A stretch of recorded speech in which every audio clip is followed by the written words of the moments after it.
Welcome back to the Michigan Business Beat, brought to you on the Michigan Business Network. Chris Holman here. And we're coming to you from the Grand Hotel because this is where the Detroit Regional Chamber of Commerce has their annual policy conference. And we have with us right now Bilal Hammoud, who is the executive director of the American Arab Chamber of Commerce. And I know your organization from way back from when you don't even remember it, quite frankly. Yeah, it was a long time ago, and a guy named Chuck Cadat was running it. Yeah. Tell everybody what it is and what you guys do. Yeah. So the American Arab Chamber of Commerce has been around for 33 years. Yeah. So a large legacy to it. Many directors, many folks who have come in, and the ebb and flow of this organization has varied over the years, but always centered around uplifting Arab American entrepreneurs, creating that ecosystem for that economic arm for the Arab American community, not just here in Southeast Michigan, not just here in Michigan, but across the US and globally, right? Hosting things like the Arab Economic Forum, which brought over 10,000 ambassadors and trade folks to Detroit, to DC, and to Houston. And so that idea of globalization that Michigan is set up well for, right? Yeah. That being a global competitive player in the markets and really being that next uh, leader on international and subnational diplomacy, we are set up well to bring in businesses to Michigan to invest. We're set up well as a state because of our natural resources, the cultural connection with the Arab American community, and this whole focus on innovation economy. So what we're trying to do is really facilitate that opportunity. And so the history and legacy of the chamber been around for a long time, but uh, since taking over, been a lot of new initiatives. We're Well, excited I'm about. not going to ask you about the genesis of the whole thing because you're too young. You wouldn't know. But it's a very not only noteworthy but necessary, right? Because I don't know, sometimes you don't get mixed into the mix. And I don't mean just yours, but minorities of all kinds, you Mhm. know. And I would suggest that that's probably why this was started initially. What about us, you know? Sure. That idea of what about us may have been some of the genesis. Right. But now you look at this community, right? We're in 2025. The level of political, economic, and organizational sophistication Right. is far beyond what it ever used to be.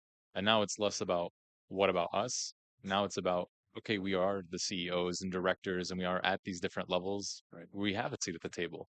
But what are we doing to showcase that economic will and strength that the community has, from our business owners to our political and economic leaders?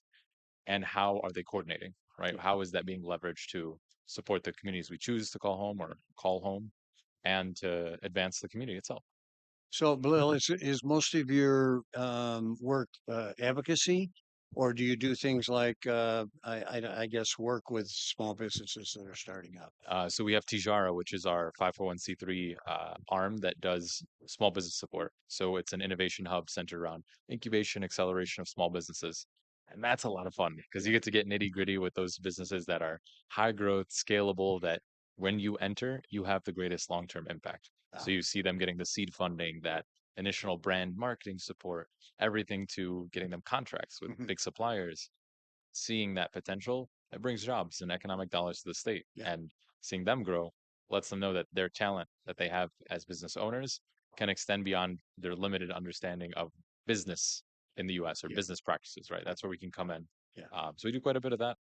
In the last 6 months, we've supported about 450 businesses and seed funded about 250 million, sorry, $250,000 in seed funding grants just to get them that Oh, no support. kidding. So you have seed funding grants. Of course, Oh, we very gotta we good. gotta help them. You know, that bit of Yeah. stimulus helps. Yeah. Well, I mean, it does, and it's necessary in some cases. Yeah, So you have picked up some partners along the way, I would imagine, like the s- SBDCs and places like that. exactly that. Yeah. Yeah, we rely on our partners to create that network because what are we if not a connector? Yeah. It's bringing the folks all the way from Dubai, where we just set up our regional chapter out there, so that if you want to expand your business out to the region or vice versa, we have that connection point, right? Global soft landing for small businesses. You want to come in to Michigan, let's make it a comfortable environment. Let's set up the red carpet for success. Okay, so bring in their technology or whatever from there Exactly.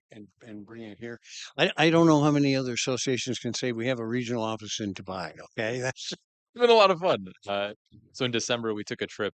We hosted a delegation trip alongside Undersecretary Jose Fernandez. yes. Actually started here at the conference as a conversation and led to what was the county leaders, state leaders, local businesses and investors taking a trip to Oman, Qatar, and the UAE to really expand out the mission of Michigan, right? Build those partnerships and relationships.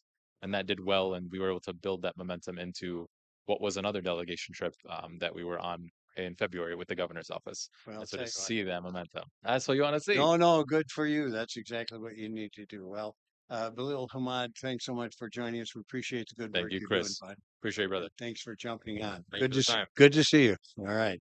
Executive Director of the American Arab Chamber of Commerce.